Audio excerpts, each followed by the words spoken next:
दोस्तों, किसी के भी मन की बातें जानने के लिए 3 तरीके होते हैं, लेकिन इन तीनों तरीकों को समझना अति आवश्यक है। यदि आप इन तीनों तरीकों को समझ लेते हैं, तो आप किसी के भी मन की बातें बड़ी आसानी से जान सकते हैं, समझ सकते हैं।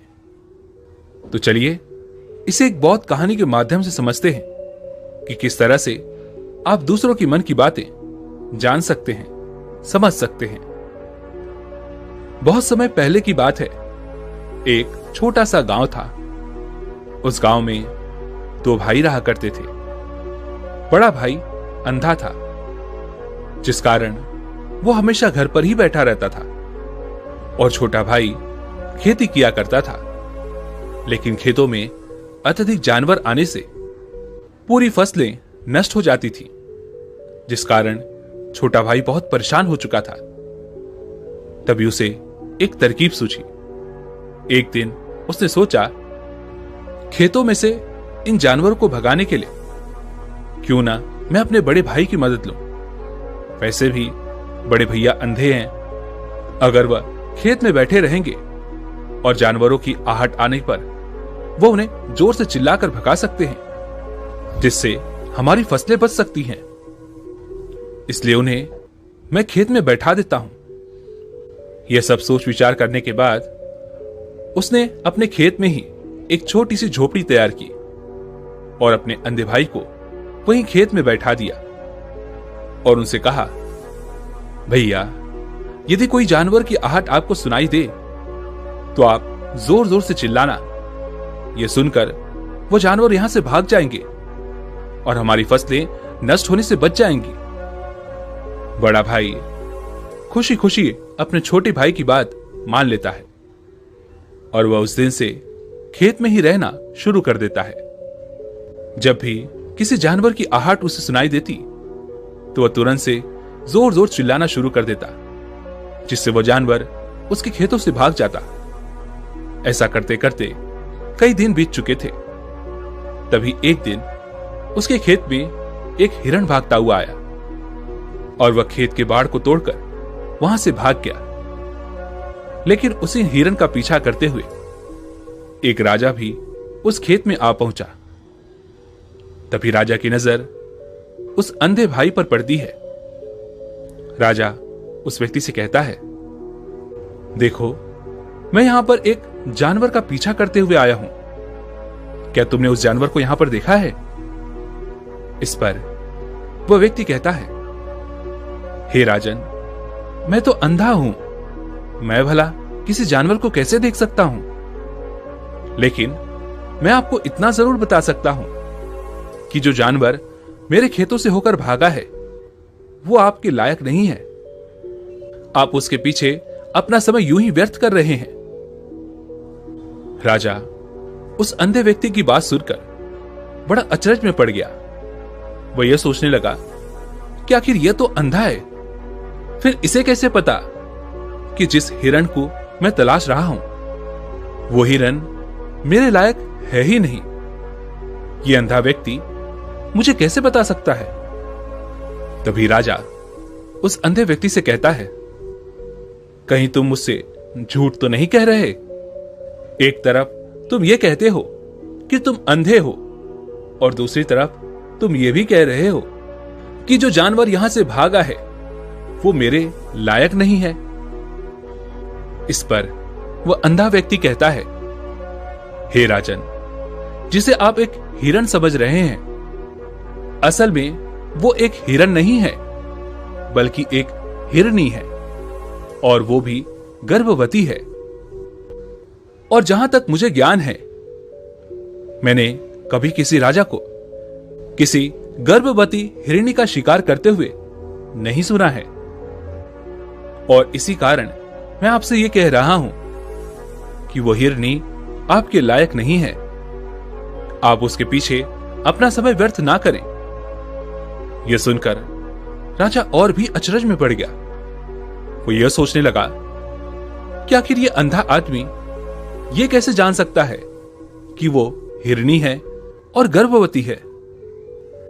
राजा कुछ देर सोच विचार करने के बाद अपने सेनापति से कहता है, सेनापति जी, मुझे वो जानवर जिंदा चाहिए, क्योंकि मुझे यह पता करना है क्या वो हिरनी है और क्या वो गर्भवती है। क्योंकि यह अंधा आदमी बहुत विश्वास के साथ कह रहा है और मुझे इस बात की पुष्टि करनी है। यदि वो हिरनी हुई और गर्भवती हुई तो वो हमारे शिकार के लायक नहीं है, क्योंकि हम तो एक हिरन का पीछा कर रहे थे। इसलिए जाओ और पता करो क्या वो हिरनी है। सेनापति राजा से आज्ञा लेकर आगे की ओर बढ़ चलता है और कुछ देर बाद जब वो वापस लौटकर आता है तो वह राजा को कहता है, हे राजन, इस अंधे आदमी ने जो भी बातें कही हैं वो बिल्कुल सही हैं। वो एक हिरनी ही है और वह गर्भवती भी है। यह सुनकर राजा आश्चर्यचकित रह गया। उसे समझ नहीं आ रहा था कि आखिर ये अंधा आदमी कैसे पता कर सकता है कि वह जानवर एक हिरनी है और तो और वो गर्भवती है। भला एक अंधा आदमी ये कैसे देख सकता है, ये कैसे जान सकता है, आखिर इसे ये कैसे पता चला। ऐसे कई सारे प्रश्न अब राजा के मन में उमड़ने लगे।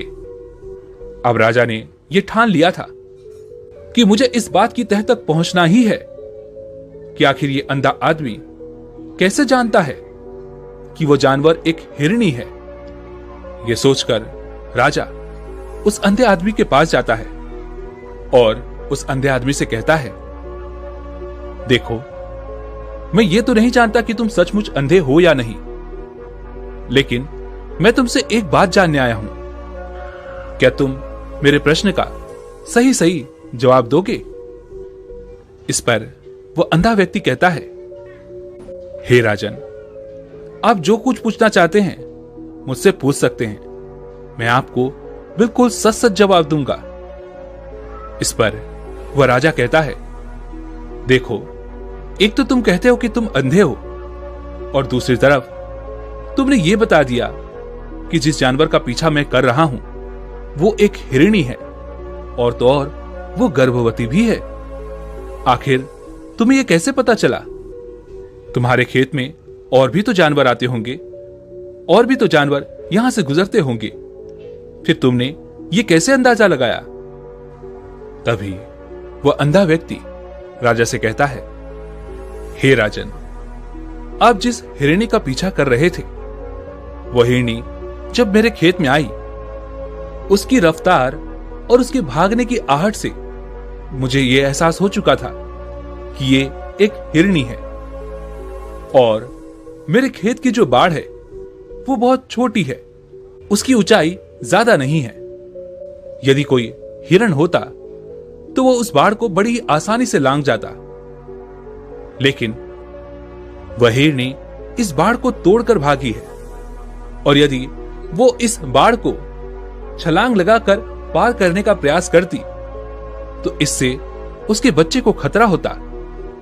और इसी बात से मैंने यह पता लगा लिया कि वह गर्भवती है, जिस कारण वो ज्यादा ऊंची छलांग न लगाकर मेरे खेत की इस बाड़ को तोड़ते हुए भाग गई। इस पर राजा के मन में एक और प्रश्न उठा। राजा ने कहा, किंतु तुम्हें कैसे पता चला कि वह एक हिरणी ही है? और भी तो कोई जानवर यहां पर आ सकते हैं। इस पर वह अंधा व्यक्ति कहता है, हे राजन, मैं पूरा दिन सुबह शाम यहीं पर बैठा रहता हूं और मेरी सुनने की शक्ति बहुत तेज है। मैं ये भांप जाता हूं कि कौन सा जानवर मेरे खेत में आया है और उसी के आधार पर मैं जोर जोर से चिल्लाता हूं ताकि वो मेरे खेत से भाग जाए और मेरे खेत की फसलों को नष्ट ना कर पाए। राजा उस अंधे आदमी का यह जवाब सुनकर पूरी तरह से संतुष्ट हो चुका था। वह मन ही मन यह सोच रहा था कि यह आदमी भले ही अंधा हो, लेकिन यह तो बड़ा ज्ञानी मालूम पड़ता है। इस आदमी से कुछ न कुछ तो काम निकलवाना ही चाहिए। यह विचार लिए हुए राजा वहां से वापस अपने महल की ओर लौट जाता है। कुछ दिनों के बाद राजा अपने सेनापति को आदेश देता है कि जाओ और उस अंधे व्यक्ति को महल लेकर आओ। सेनापति अपनी राजा की आज्ञा का पालन करता है। वह तुरंत ही उस अंधे आदमी के पास पहुंचता है और उस अंधे आदमी को राजमहल चलने के लिए कहता है। वह अंधा व्यक्ति बड़ा चालाक था। वह यह समझ चुका था कि राजा जरूर मुझे कुछ न कुछ काम सौंपने वाले हैं और वह काम मुझे मुसीबत में डाल सकता है। लेकिन फिर भी उसने राजा की बात मान ली और वह सेनापति के साथ राजमहल पहुंच गया। राजमहल पहुंचते ही राजा उस अंधे व्यक्ति से कहता है, आप तो बड़े ज्ञानी हैं, बड़े पारखी हैं। आपको किसी भी बात का पता बड़ी ही आसानी से चल जाता है। आज मैंने आपको यहां पर इसलिए बुलाया है क्योंकि मैं आपसे यह जानना चाहता हूं कि मेरी पत्नी पतिव्रता है या नहीं। इस पर वह अंधा व्यक्ति कहता है, हे राजन, यह कैसा प्रश्न हुआ? इस पर राजा कहता है, मैंने आपसे बिल्कुल उचित प्रश्न किया है, मुझे इस प्रश्न का उत्तर दीजिए। इस पर वह अंधा व्यक्ति कहता है, हे राजन, ये सारी बातें जाने दीजिए। आपकी शादी को इतने साल बीत चुके हैं और अब आप ये बात क्यों जानना चाहते हैं? आपके मन में ऐसे प्रश्न क्यों उठ रहे हैं? इस पर राजा जिद करते हुए कहता है, देखिए, आपको मुझे इस प्रश्न का उत्तर तो देना ही होगा। यदि आप मुझे इस प्रश्न का उत्तर नहीं देंगे तो मैं आपको मृत्यु दंड दे दूंगा। राजा के मुख से यह बात सुनकर वह अंधा व्यक्ति कहता है, हे राजन, यदि आप इस प्रश्न का उत्तर चाहते हैं तो उसके लिए आपको मेरा एक काम करना होगा। राजा कहता है, बोलो, मुझे क्या काम करना होगा? इस पर वह अंधा व्यक्ति कहता है, इसके लिए आपकी पत्नी को मेरे साथ कमरे में अकेले छोड़ना होगा। उस अंधे व्यक्ति की यह बात सुनकर राजा पहले तो क्रोधित हो जाता है, लेकिन फिर कुछ सोच विचार करने के बाद वह उस अंधे व्यक्ति की बात मान लेता है और अपने सेनापति को आदेश देता है, सेनापति जी, इस व्यक्ति को और मेरी पत्नी को एक कमरे में कुछ देर के लिए अकेला छोड़ दें।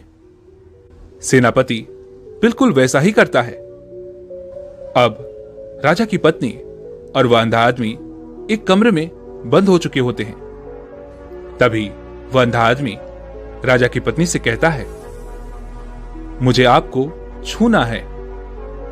इस बात पर रानी अत्यधिक क्रोधित हो जाती है और उस अंधे आदमी को वह पकड़ पकड़ कर पीटने लगती है, कभी हाथों से तो कभी लातों से तो कभी पटक पटक कर। इस तरह से उन्होंने उस अंधे आदमी की खूब पिटाई की। उसके बाद किसी तरह से वह अंधा आदमी अपनी जान बचाकर वहां से भाग निकलता है और वह राजा के पास पहुंचता है और वह राजा से कहता है, हे राजन, आपकी पत्नी पतिव्रता नहीं है। यह बात सुनकर राजा अत्यधिक क्रोधित हो उठता है और राजा अपनी तलवार म्यान में से निकालकर सीधा अपनी पत्नी की ओर जाता है और क्रोधित होकर वो अपनी रानी से कहता है, रानी जी, आज मैं जो भी सवाल आपसे करने वाला हूं उसका मुझे सच सच जवाब दीजिएगा और यदि आपने एक शब्द भी झूठ कहा तो मैं आपका अभी के अभी सर धड़ से अलग करवा दूंगा। तभी आगे वो राजा कहता है, मुझे बताइए, क्या आप पतिव्रता हैं या नहीं? इस पर रानी कहती है, हे राजन, आप भले ही मुझे जान से मरवा दीजिए, लेकिन मैं पतिव्रता नहीं हूं। राजा यह बात सुनकर बहुत खुश हुआ क्योंकि उस अंधे आदमी ने जो भी कहा था वो बिल्कुल सच था। यह बात सुनकर तुरंत ही राजा उस अंधे आदमी के पास पहुंचता है और आकर उस अंधे आदमी से कहता है, तुम्हें कैसे पता चला कि मेरी पत्नी पतिव्रता नहीं है? इस पर वह अंधा आदमी कहता है, हे राजन, बड़ी सीधी सी बात है। मैंने तो आपकी पत्नी से बस इतना ही कहा था कि मुझे आपको छूना है, और इस बात पर वो इतना क्रोधित हो उठी कि उन्होंने गुस्से में आकर मुझे लात घूंसों से पीटना शुरू कर दिया। और भला कोई औरत किसी और मर्द को कैसे छू सकती है? लेकिन उन्होंने तो ना आव देखा ना दाव, बस लात घूंसे मुझ पर बरसाने शुरू कर दिए। तो वो भी तो एक छूना ही हुआ। और एक पतिव्रता नारी कभी भी पराये मर्द को नहीं छूती। जब मैंने उनसे छूने के लिए कहा था तो वह उस वक्त मुझे मना कर सकती थी, लेकिन उन्होंने तो मुझे पीटना शुरू कर दिया, और देखते ही देखते उन्होंने मेरे पूरे शरीर को छू लिया। अब आप ही बताइए, ऐसी स्त्री भला पतिव्रता कैसे हो सकती है? इस पर वह राजा कहता है, तुम तो बड़े ज्ञानी मालूम पड़ते हो। अच्छा ठीक है, चलो तुम मेरे एक प्रश्न का और जवाब दो। यदि तुमने मुझे इस प्रश्न का सही सही जवाब दे दिया तो मैं तुम्हें यहां से जाने दूंगा। आगे राजा उस अंधे आदमी से कहता है कि तुम मुझे यह बताओ, क्या मैं सच में अपने पिताजी का ही बेटा हूं या फिर किसी और का?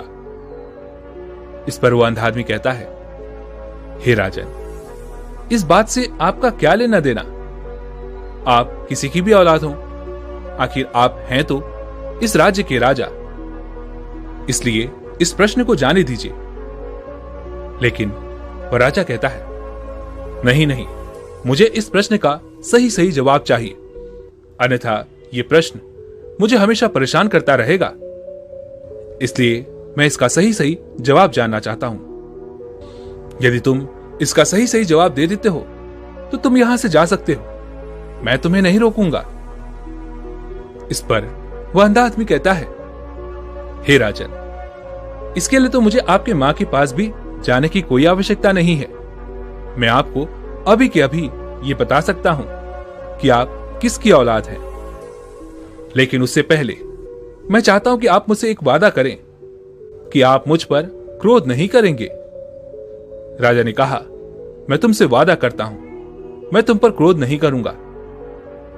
उसके बाद वह अंधा आदमी राजा से कहता है, हे राजन, आप हैं तो अपने ही पिता के पुत्र, लेकिन आप पर एक कंजूस सेठ की छाया पड़ी हुई है। यह सुन राजा बहुत क्रोधित हो उठा और वह तुरंत तलवार निकालकर अपनी मां के पास जा पहुंचा। वह वहां पर पहुंचने के बाद अपनी मां से कहता है, मां, मुझे सच सच बताइए, क्या मैं अपने ही पिता का पुत्र हूं या नहीं? यदि आपने मुझे सही सही नहीं बताया तो मैं यहीं पर अपने प्राण त्याग दूंगा। मुझे बताओ, क्या सच है? इस पर उस राजा की मां कहती है, बेटा, तू है तो अपने ही पिता का पुत्र, लेकिन तुम्हारे ऊपर एक कंजूस सेठ की छाया पड़ी हुई है। जब मैं एक बार नहाने के बाद अपना मुंह आईने में देख रही थी, तभी उस कांच के पीछे मुझे एक कंजूस सेठ नजर आता है और उसी की छाया तुम पर पड़ चुकी है।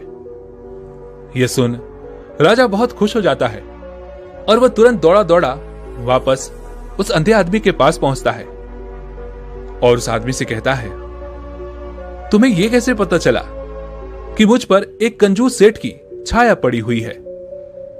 इस पर वह अंधा आदमी कहता है, हे राजन, आपने मुझसे कई सारे सवाल पूछे जिनका जवाब मैंने आपको सही सही दिया। यदि कोई और राजा होता तो मुझे इसके बदले में ढेरों सारे इनाम मिल चुके होते, लेकिन अब तक आपने एक फूटी कौड़ी तक नहीं दी है। इस बात से ही मैंने यह अंदाजा लगा लिया था कि आप बहुत कंजूस हो। यह बात सुनकर राजा जोर जोर से हंसने लगा और कहता है कि आप जो भी मांगेंगे वो मैं आपको अवश्य दूंगा, लेकिन मुझे यह बताओ कि तुम्हें कैसे पता चल जाता है कि कौन सी बात सही है और कौन सी गलत? तुम किसी भी बात का इतना सटीक और सही जवाब कैसे दे पाते हो? इस पर वह अंधा आदमी कहता है, हे राजन, मैं तो वैसे ही अंधा हूं। यदि मेरी आंखें होती तो मैं किसी के भी मन की बातें बड़ी सरलता से जान लेता। मन की एक भाषा होती है और यह भाषा मनुष्य के शरीर के व्यवहार के रूप में देखी जा सकती है। उसकी आंखों से, उसके होठों से, उसके काम करने के तरीके से, उसकी क्रियाओं से यह पता किया जा सकता है कि आखिर उसके मन में क्या चल रहा है।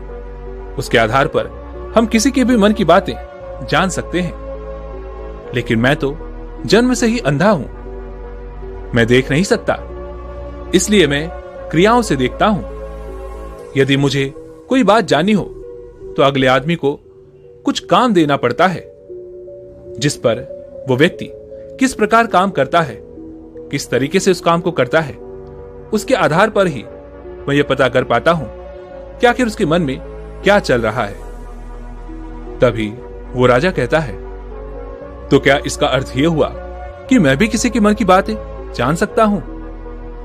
इस पर वह अंधा आदमी कहता है, हे राजन, अवश्य, किंतु उससे पहले आपको अपने ऊपर काम करना होगा, और वो है अपने मन को शांत करना, अपने मन को वर्तमान में लाना, जिसके लिए मैं आज आपको 3 तरीके बताने वाला हूं। और ये तीनों ही तरीके बड़े ही आसान और सरल हैं। किंतु हे राजन, उससे पहले आपको एक काम करना होगा, अपने मन को एकाग्र करना होगा।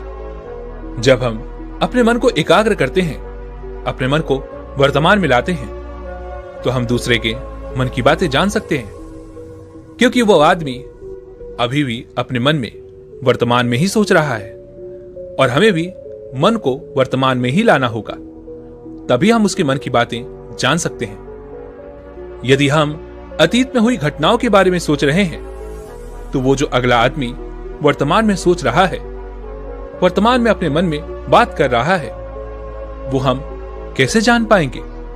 क्योंकि हम तो अतीत की घटनाओं में डूबे हुए हैं। इसलिए किसी के भी मन की बातें जानने के लिए सबसे पहले हमें हमारे मन को एकाग्र करना होगा, उसे वर्तमान में लाना होगा।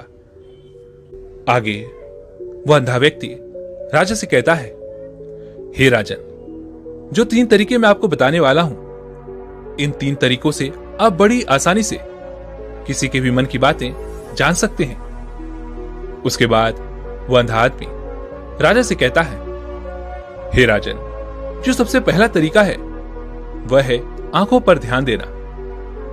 किसी व्यक्ति से बात करते वक्त उसकी आंखों में देखना, उसकी आंखों पर ध्यान देना, जो सबसे ज्यादा जरूरी है, क्योंकि आंखें बोलती नहीं पर बहुत कुछ कह जाती हैं।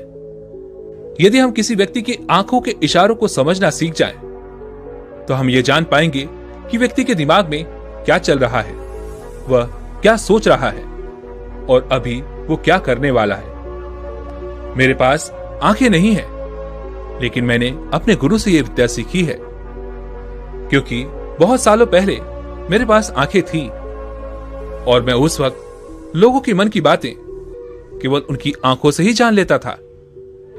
इसलिए यदि आप भी दूसरों की मन की बातें जानना चाहते हैं, तो आपको भी उनकी आंखों पर गौर करना चाहिए, जैसे कि उनका आकार कैसा है, वो कब, कहां और किधर देख रहे हैं।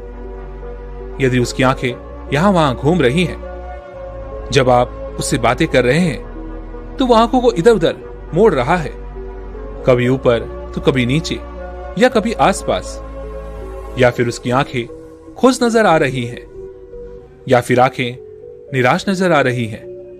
जैसे कि एक चोर होता है, उसकी आंखों में जब हम देखते हैं तो हमें यह पता चलता है कि अगले आदमी ने कोई गलती की है। ठीक उसी प्रकार जब हम किसी चालाक व्यक्ति की आंखों में देखते हैं, तो आपको पता चलेगा कि उसकी आंखों में एक भाषा होती है, एक बहुत ही सीधा और आसान तरीका होता है। यदि आपको यह पता लगाना है कि सामने वाला व्यक्ति आपसे झूठ कह रहा है या फिर सही, तो आपको उसकी आंखों पर ध्यान देना अति आवश्यक है। यदि आपसे बात करते वक्त वह व्यक्ति अपनी आंखें यहां वहां घुमा रहा है, ऊपर नीचे इधर उधर दाएं बाएं हर जगह देख रहा है, तो इसका अर्थ यह हुआ कि वह उस बात से निकलने का कोई रास्ता ढूंढ रहा है, वह कोई झूठ बना रहा है। यदि सामने वाला व्यक्ति आपसे कुछ झूठ कहने का प्रयास कर रहा है, तो वो आपसे नजर नहीं मिलाएगा। वो यहां वहां देखेगा, ऊपर नीचे देखेगा, लेकिन वह आपकी आंखों में आंखें डालकर कभी नहीं देख पाएगा, क्योंकि उसे डर है कि यदि उसने आपकी आंखों में आंखें डालकर देखी तो उसका झूठ पकड़ा जाएगा और लोगों को सच्चाई का पता चल जाएगा। और इसी प्रकार कुछ और भी भाषाएं होती हैं। जब आप किसी की आंखों में आंखें डालकर यह देखना शुरू कर देंगे कि उसके हाव भाव क्या हैं, ठीक उसी प्रकार चेहरे के भी हाव भाव होते हैं, जिससे हम मन की बातें बड़ी आसानी से समझ सकते हैं। और इन्हें भी समझना बहुत जरूरी है। कभी कभी कोई व्यक्ति अपने चेहरे से, जैसे आंख, होंठ और बहुत से कुछ अलग अलग व्यवहार करता है। यदि आप किसी व्यक्ति के चेहरे में गौर करेंगे तो आप आसानी से समझ पाएंगे कि वह व्यक्ति निराश है, या वह व्यक्ति बहुत उदास है, या फिर वह बहुत खुश है, या फिर उसे कोई बहुत बड़ा दुख है। वो अपने अंदर क्या महसूस कर रहा है, ये सारी बातें हम उसके चेहरे के हाव भाव से पता कर सकते हैं। फिर चाहे इंसान जुबान से कुछ बोले या ना बोले, लेकिन आप उसके चेहरे से सब कुछ पता कर सकते हैं।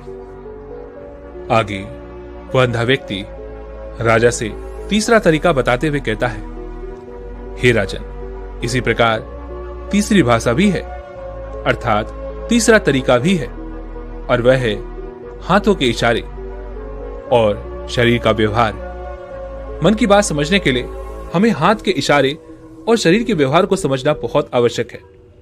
कोई व्यक्ति जब भी बात करता है तो आपने देखा होगा कि वो अपने हाथों को हिलाता रहता है, अपने हाथों से इशारा करता रहता है।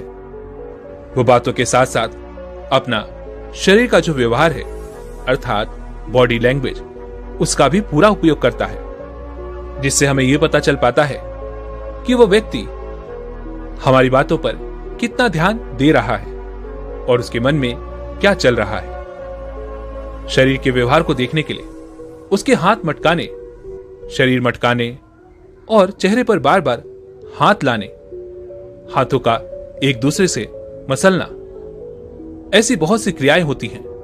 उस पर हमें ध्यान देना अति आवश्यक है। मन की बात को समझने के लिए हमें शरीर के व्यवहार को भी समझना पड़ता है। यदि हम इन तीन तरीकों को सही तरीके से ध्यान देकर इन तीन तरीकों को अच्छे से समझ लेते हैं तो हम बहुत जल्दी किसी भी व्यक्ति के मन की बातें बड़ी सरलता और सहजता से जान सकते हैं। इसलिए यदि आपको किसी के मन की बातें जाननी है तो आपको उसकी आंखों पर, उसके चेहरे पर, उसके शरीर के हाव भाव को और उसके हाथों को ध्यानपूर्वक देखना और समझना होगा, जिससे आप ये समझ पाएंगे कि आखिरकार उसके मन में क्या चल रहा है और वह क्या सोच रहा है। लेकिन उनसे पहले आपको अपने मन को एकाग्र करना होगा, शांत करना होगा और अपने मन को वर्तमान में लाना होगा। तभी आप उस व्यक्ति के इन सभी क्रियाओं पर ध्यान दे पाएंगे, उन्हें समझ पाएंगे। अन्यथा आप यदि अतीत की घटनाओं में व्यस्त हैं, भविष्य की योजनाओं में व्यस्त हैं, तो आप उस व्यक्ति के हाव भाव पर कभी ध्यान दे ही नहीं पाएंगे और ना ही आप कभी ये समझ पाएंगे कि आखिर उस व्यक्ति के मन में क्या चल रहा है, वह क्या सोच रहा है। आपने देखा होगा कि ऐसे कई बड़े संत महात्मा हैं जो बड़ी ही शांति से आपको देखते हैं और आपको देखकर ही वो ये बता देते हैं कि आपके मन में क्या चल रहा है, आप उनसे क्या जानने आए हैं। और इसका सबसे बड़ा प्रमुख कारण यही है कि वो आपको पढ़ सकते हैं, आपको समझ सकते हैं, आपके मन की बातें जान सकते हैं, क्योंकि उनका मन एकाग्र है, शांत है। और यही कारण है कि वो आपके मन की बातें बड़ी ही सरलता से समझ जाते हैं।